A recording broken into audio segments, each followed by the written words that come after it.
certainly feel it. I think it pretty Watch Johnny's bite.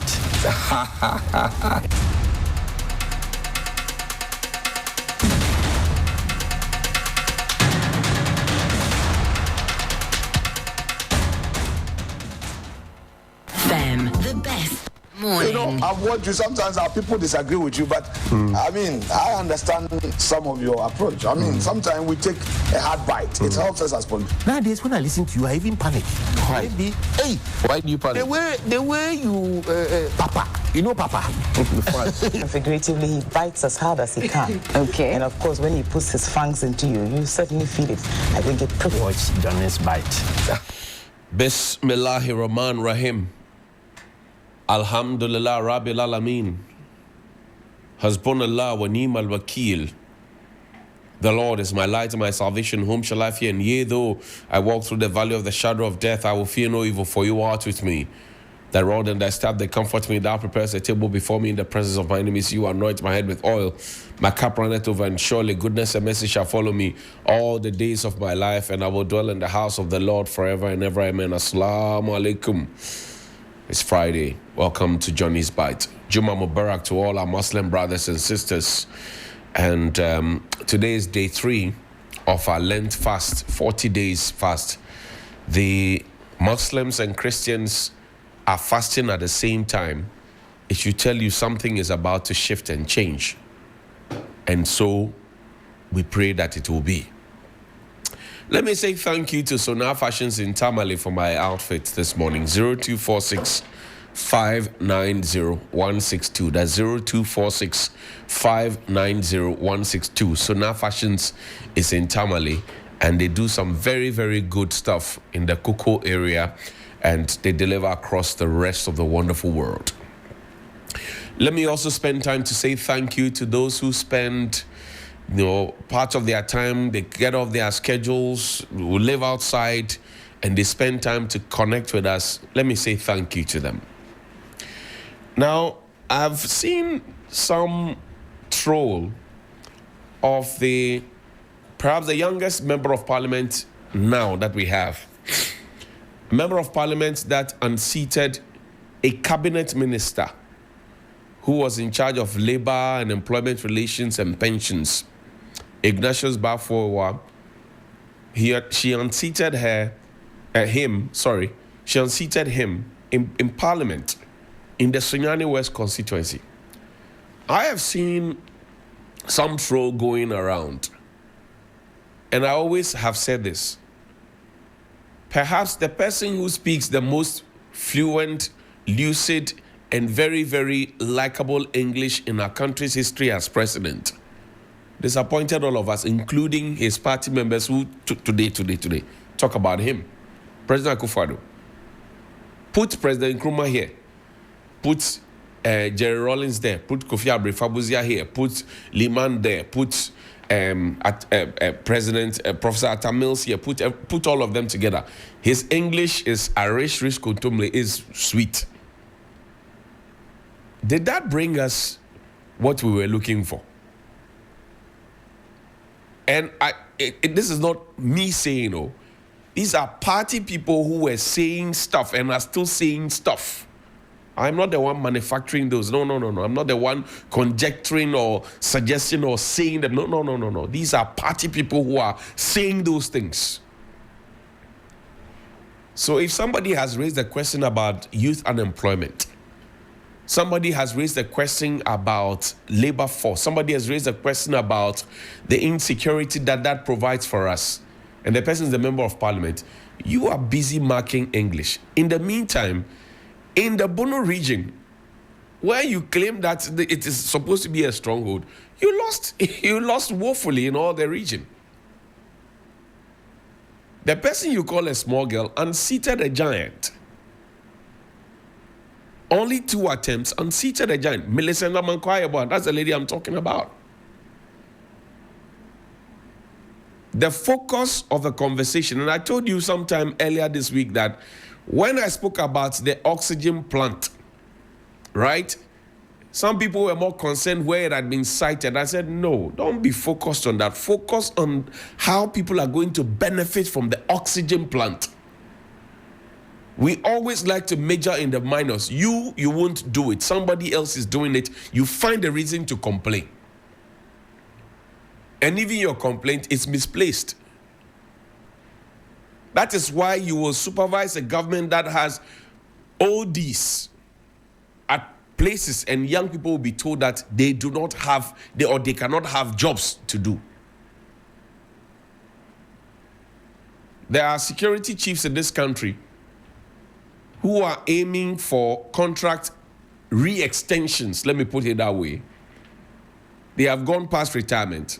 They have done 4 years already on contract, and they are looking for contract extensions. That's literally an insult to the people who are behind them, the people who could have taken over from them. That's an insult to the people who are qualified to fill their spaces. That's an insult to the people who left honorably for them to be there. That's an insult. And this morning they wear their uniforms to go to work. Shamefully. I said, let the retirees go and let the young grow. I am not anti-age. One day I will get there, or one day I shall get there. And I've told you about work experience, managerial experience, directorial experience. If you make me a member of a board or the chairman of a board, I'm past 70, I'm past 60, I don't come to work every day. And based on the experience that I have, I am able to direct affairs. If you make me a manager when I'm gone past 60, 70, you literally don't want the corporation to work. You don't want the institution to function. You have the president of the republic. And I kept complaining about our state-owned enterprises. Till. Nobody listened to me. Sometimes you find that the budgets that the state-owned enterprises allocate to themselves, the monies that are allocated to them to take care of the core business of the entities, they end up using majority of the money for themselves. Whether they are traveling or whether they are taking, put it up there, look at your state-owned enterprise, look at what it is. They are running in the negatives. They are running in the negative. Their CEOs are driving 2 vehicles. Their CEOs and managing directors, they are handling, big budgets. They are taking care of holidays. They are per diem. But look at what they are presenting. Look at what they presented over the time. If it were their private company and they were working in the private sector, would they have ensured that this happened? And for 8 years, we didn't reshuffle any of them. People stayed at these places, chopped the money in the name of salary and allowances and whatever it is. And the work did not happen. I am not the one putting this up there. This is from the National Economic Dialogue. Well, we are told that in 2023, Cocobot's apparent profitability was due to the suspension of debt service payments during the debt restructuring.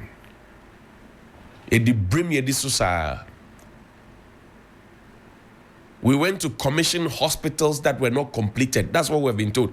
And I asked today, I said, look, my friends who are in the MPP, I like you. Give me the list of the hospitals that you are very sure that were completed under your tenure. I will go and tell your story for you. Kebashimene, Besine, and I. If you have really, do you honestly think that if those hospitals had been constructed, we will not be told about it, and the contrary list would not have come out by now? It's not about holding press conferences to talk to us about the real state of the nation. The real state of the nation, as we were told in the past, is in the pockets of the people. They can feel it. They can tell it. They have experienced it. They know what it is. I've always said something here, and I'll digress a bit. Chief Superintendent of Fair at the Ghana Police Service and his men, very professional. I told you about some policemen that I also met at Kaneshi Police, Armstrong, and very professional. There were some that were unprofessional. I will come to that matter, not now. But I want to salute Chief Superintendent of Fair and his men. Very, very professional policemen. Very, very professional. But I digress. I'll come back to it. You know that you have gone past the age of retirement, and you are holding on to the office, and then you see your nephews and nieces who do not have work to do, who want to enter where you are and also make something for themselves. After working for 30 years and more, you still want to hold on to the office. There's a problem somewhere.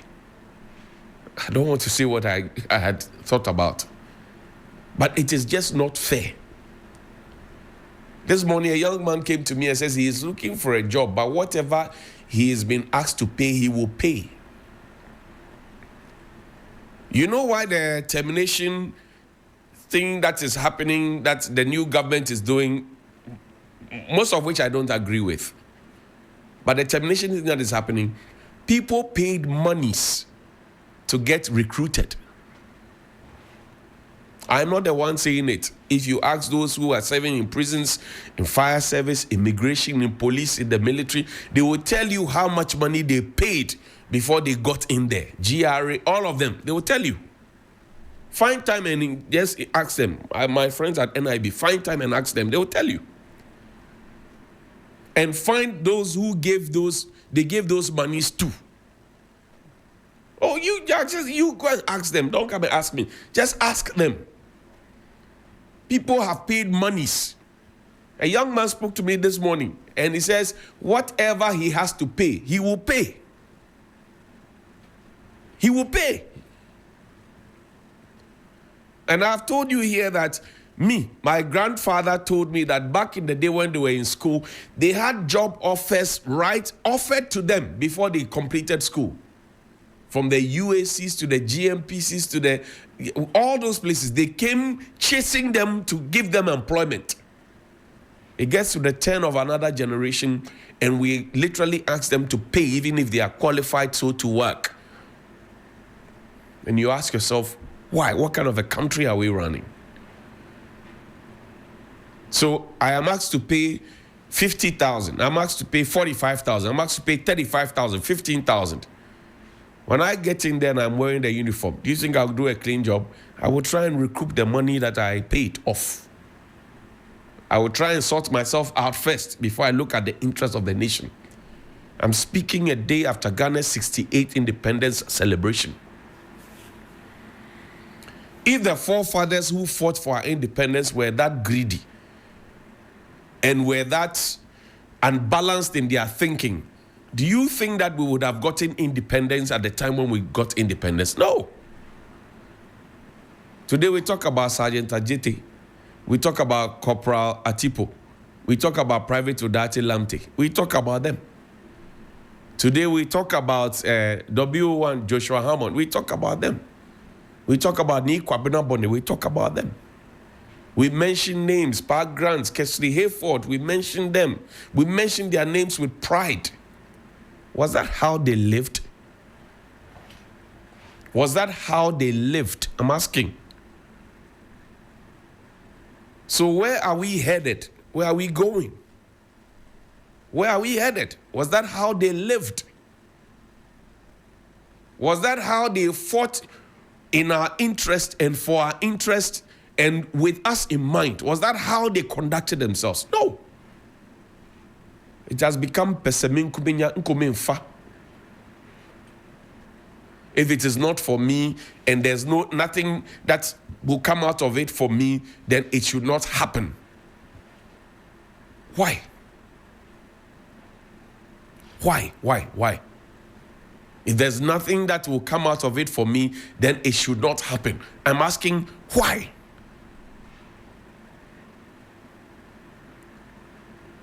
And sometimes you look at the people who are perpetrating some of these things and you expect that they will know better. But I don't know. Somebody, you get documents, you start chasing, you start tracing, and the person tells you that I have not finished my project. I want to finish my project. I say, so must you make everybody fall down because you want to finish your project? How greedy can you be? How selfish can you be? You want to finish your project, so everybody else must fall so that you can finish your project. When you finish that project of yours and you live in that project, in that house, How would you feel knowing that because of you, somebody lied on the belly to take lessons and to write notes? How would you feel that the pregnant woman died at the theater because of you? How would you feel? No, I'm asking you, how would you, if you have any conscience left, you will be very, very firm in your mind to answer the questions I'm asking you. Let's think Ghana. Back in the day, those who told us about the milkshake, about boiled eggs, about free food, about free sandals, about free school uniform, about free textbooks, those who told us about the good old days, that's what they call it, good old days. Are they providing the good old days for us? Are they supervising that we get good old days? Take me to the Volta region. The people around Blekusu, Agaveji, Amutinu, we paid lip service. Show the videos. We paid lip service to their problems and plights. At the time when the second one happened, Mr. Senso Boachi was MP and he was a minister in cabinet. What happened then? How long did it take for us to go and give them relief items? And this is a major road. We know what place it is. We know. We are very much aware. And you find electric poles with live wires on them. And they are right there. There was one that we saw it was a Shabu, Sixus. When we went on a 3FM bus ride, Mamprobi, this whole Dansoman Mamprobi area is there. Similar thing is happening there. We didn't care, or we don't care about the people. We just leave people. Look, I visited some of these places, and some of them told me that their villages are now in the sea. Their villages are now in the sea because once upon a time we said we're going to build the sea defense wall, and we did not build the sea defense wall. The phase 2, we left it. Somebody was here on the phone line the other time telling me how President Kufuor started it and nobody dealt with it, that as if President Mills had been in power over the last 8-9 years. This is their situation. This building, you see, somebody used to live in there. This is the city. We did it up to this point and we left it. So the villages that I'm mentioning, Blekusu, Amutinu, Agaveji, all those places, they are the mercy of whatever is happening. They are the mercy of whatever is happening. We have destroyed our river bodies. We have destroyed the streams. We have destroyed the lakes. We have cut down trees. We only pay lip service. We say we have national tree planting day. Zero. Nothing is happening. What did the president say about this? Play the president video. They came and they have made the assessment and they're giving us a comprehensive report of what is happening here. 51 households have been affected and 300 people have been displaced. And 80 meters of the coastline has been washed away. Now, when Chief was speaking, he touched on what the issue is. We started a sea defense project called Blekusu Phase 1. The feasibility study was also done for Blekusu Phase 2. And the understanding was that when the contractor finishes Phase 1, he will continue with Phase 2.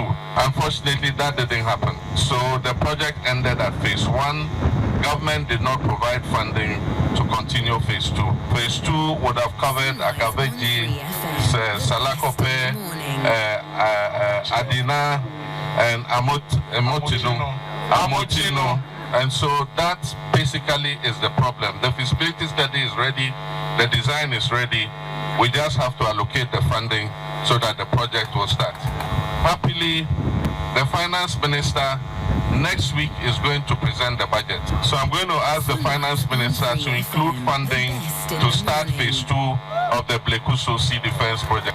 Before we came here, we went to the resettlement project that I believe or I've heard is being financed by Ghana Gas. I don't think the project was well thought through. The work is shoddy, and even the area where the resettlement is being built is a flood area. And so if it floods, it will affect those buildings too. And so those buildings are not fit for purpose. There are two things we need to do.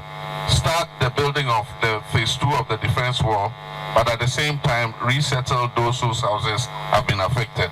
In the meantime, to alleviate the plight of those who have been affected, we've brought some items to be distributed to those who have been displaced. The items are from 3 sources. One, our brother, Governor Sakoja, who is our Minister of Roads and Transport, has donated 250 bags of rice. For those of you who know, our mother comes from Denu, and so we're also part of you. And so my younger brother, who is the MD for Engineers and Planners, has also given 100,000 CDs. There's something called leadership. The people of the Volta region didn't taste this. In fact, at the last count, they were told that you don't vote for me, so... but I'm here anyway. Somebody was in winter jacket. They have relief items now. And the finance minister has been told to set up a fund and to set aside funds to complete that for them. If you're a leader, you must lead from the front. You must not be seen to be parrying towards one end or the other and telling people that you didn't vote for me or no. That's the lowest of the low.